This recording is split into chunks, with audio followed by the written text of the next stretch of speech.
ایک دلچسپ اور ناقابل فراموش سفر کی کہانی۔ تقریباً 30 سال پہلے university of engineering and technology Lahore سے الیکٹریکل انجینئرنگ کی تعلیم حاصل کرنے کے بعد میں نے مختلف اداروں اور کمپنیوں میں ملازمت کے لیے درخواستیں دینا شروع کر دیں۔ ٹیسٹ اور انٹرویوز ہوتے رہے۔ ایک دو جگہ سے ملازمت کے لیے بلو بھی آیا۔ ایک دن تقریباً 10 بجے صبح مجھے ایک فون پر بتایا گیا کہ محسن صاحب مبارک ہو، اب منتخب ہو گئے ہیں، اپنا پاسپورٹ ہمارے پاس جمع کرائیں اور شام 4 بجے اسلام آباد ایئرپورٹ پہنچ جائیں کیونکہ اپنے فرانس جانا ہے۔ وجہ یہ تھی کہ فرانس میں ایک اعلیٰ ٹیکنیکل ٹریننگ شروع ہو رہی ہے، اس میں شامل ہونا بہت ضروری ہے۔ یہ بات سنتے ہی ٹیلی فون کا رسیور میرے ہاتھ سے گرتے گرتے بچا۔ میں نے فوراً یہ بات اپنے والدین کو بتائی۔ میری والدہ کو یقین نہیں آ رہا تھا کہ جسے تھوڑی دیر پہلے گھر کا سودا لانے کے لیے بازار بھیجا تھا، وہ اب کچھ دیر میں فرانس جا رہا ہے، اور جس نے کبھی لاہور بھی اکیلے سفر نہیں کیا وہ کیسے اکیلے باہر کے ملک جا سکتا ہے۔ میرے والد صاحب کو تو یہ 100% انسانی اسمگلنگ کا کیس لگ رہا تھا۔ وہ بار بار کمپنی کی تفصیلات پوچھ رہے تھے۔ والدہ نے ڈھیر نصیحتوں، آنسوں اور دعاوہیں کے ساتھ گھر سے روانہ کیا۔ والد صاحب اور بھائی کے ساتھ ایئرپورٹ پہنچا۔ پاسپورٹ اور ٹکٹیں مجھے اور میرے ساتھ منتخب ہونے والے انجینئر کو الفار پورٹ دی گئیں۔ ہماری فلائٹ کچھ اس طرح تھی: اسلام آباد، کراچی، لندن، پیرس، لنیو، مغربی فرانس۔ رات میں نے کراچی میں اپنی بہن کے گھر گزاری جو کہ پاکستان نیوی میں ڈاکٹر ہیں، انہوں نے بھی نصیحتوں کی لسٹ تیار رکھی ہوئی تھی، اور وہیں سے سلسلہ شروع کیا جہاں سے والدہ نے چھوڑا تھا۔ اگلی صبح وہاں سے لندن اور پھر پیرس اور پھر 800 کلومیٹر دور لینیو۔ اگلے دن 3 بجے گرتے پڑتے اس حالت میں پہنچے کہ ہمارا سامان نہیں پہنچ سکا، اور وہ ہمیں 2 دن کے بعد ملا۔ یہ مضمون میرے فرانس جانے کے بارے میں نہیں ہے بلکہ فرانس سے پاکستان واپسی کے متعلق ہے۔ پیرس۔ لاہور کے بعد مجھے ذاتی طور پر جو شہر پسند آیا ہے وہ پیرس ہے۔ بقول شاعر کیا بات ہے لاہور کی، پیرس ایک بہت خوبصورت شہر ہے۔ جدید اور قدیم پیرس کو بہت خوبصورتی سے محفوظ کیا گیا ہے۔ فرانس پہنچ کر ہم نے اپنی کمپنی کے تعلیمی ادارے کو درخواست دی کہ پڑھنا لکھنا ہم بعد میں کرتے رہیں گے، پہلے ہمیں پیرس کی سیر کروائی جائے، جو کہ انہوں نے فوراً قبول کر لی اور ہمیں بتایا کہ یہاں آنے والا ہر طالب علم سب سے پہلے یہی درخواست کرتا ہے، اس لیے سب کے لیے اگلے ہفتہ پیرس کی سیر کا پروگرام رکھا ہے۔ پیرس کی سیر پر ایک الگ کتاب لکھی جا سکتی ہے۔ پیرس کی سب سے خوبصورت جگہ شانزے لیزے میں پاکستان کی ایمبیسی قائم ہے، وہاں پاکستانی پرچم دیکھ کر بہت خوشی ہوئی۔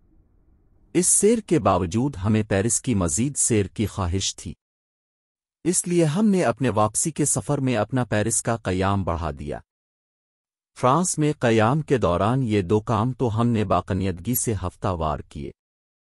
ایک نماز جمعہ کی ادائیگی، جس کے لیے ہمیں اپنے تعلیمی ادارے سے آدھے دن کی چھٹی لینا پڑتی تاکہ ہم 50 کلومیٹر دور جا کر ایک جامع مسجد میں جمعہ پڑھ سکیں، کیونکہ جہاں ہم رہتے تھے وہاں کوئی جامع مسجد نہیں تھی، لیکن اب گزشتہ 10 سال میں وہاں بڑی جامع مساجد بن چکی ہیں ماشاء اللہ۔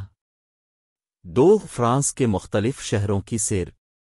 مغربی فرانس، جسے برٹنی بھی کہتے ہیں، بہت خوبصورت شہروں پر مشتمل ہے، گویا کہ اسلام آباد کے ساتھ سمندر کو لگا دیں۔ برٹنی کے صدر مقام شہر کا نام رینیس یعنی ملکہ ہے۔ یہ فرانس کا دوسرا بڑا اور خوبصورت شہر ہے۔ اس کے علاوہ جنوبی فرانس، ساؤتھ آف فرانس، جس پر فرانسیسی لوگ فخر کرتے ہیں، وہاں بھی گئے۔ ہمیں یہ بھی پتہ چلا کہ فرانسیسی لوگ پیرس اور بڑے شہروں میں رہنا پسند نہیں کرتے بلکہ گاؤں میں رہتے ہیں۔ ہمارے ایک استاد ہمیں اپنے گاؤں میں اپنا گایوں بھینسوں کا فارم دکھانے لے کر گئے۔ یہ فارم مکمل طور پر کمپیوٹر کنٹرول تھا، ہر گائے کے گلے میں ایک چپ لگی تھی جس میں گائے کی ضرورت کے مطابق خوراک اور صحت کی معلومات ہوتی تھی۔ فرانس سے واپسی کا سفر۔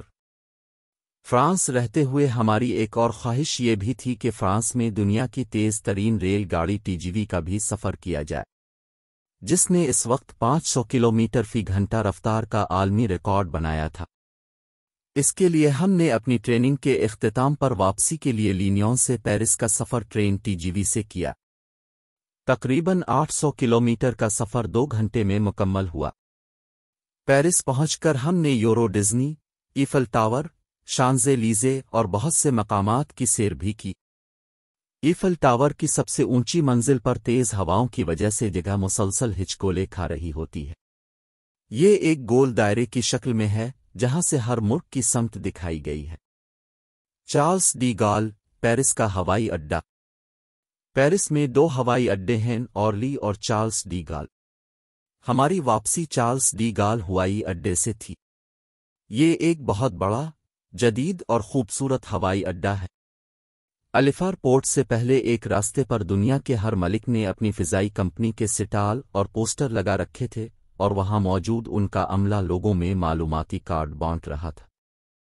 ہم نے اپنی ایئر لائن PIA کا سٹال ڈھونڈا تو ایک جگہ وہ نظر آیا کہ جیسے اسلام آباد کا مسمار شدہ چائے کا کھوکھا، اور معیار کو برقرار رکھنے کے لیے ایک ٹوٹی ہوئی میز اور کمزور سی کرسی بھی اس میں رکھی ہوئی تھی، اور عملہ غائب۔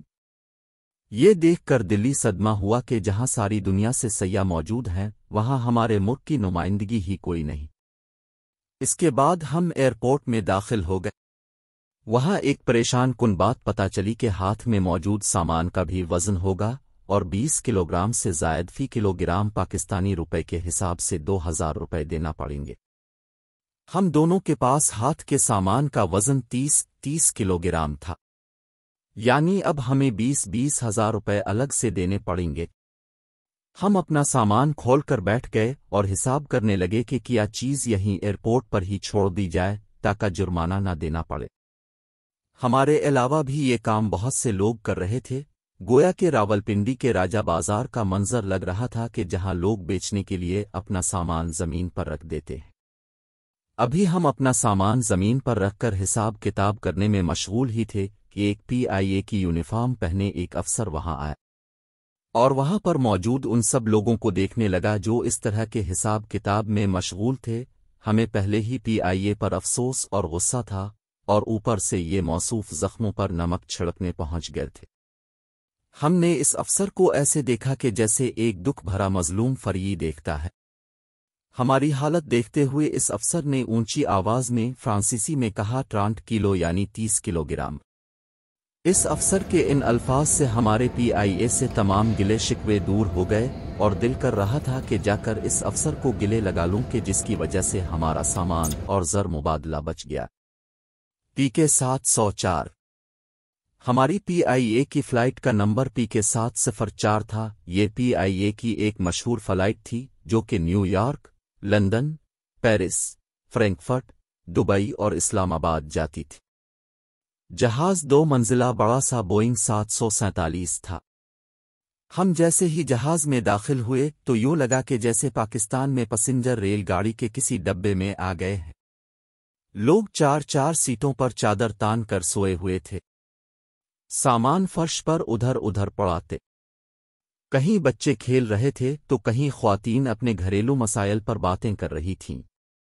جہاز کا عملہ اور پائلٹ مسافروں سے اپنی اپنی نشستوں پر جانے کے لیے التجائی درخواستیں کر رہے تھے۔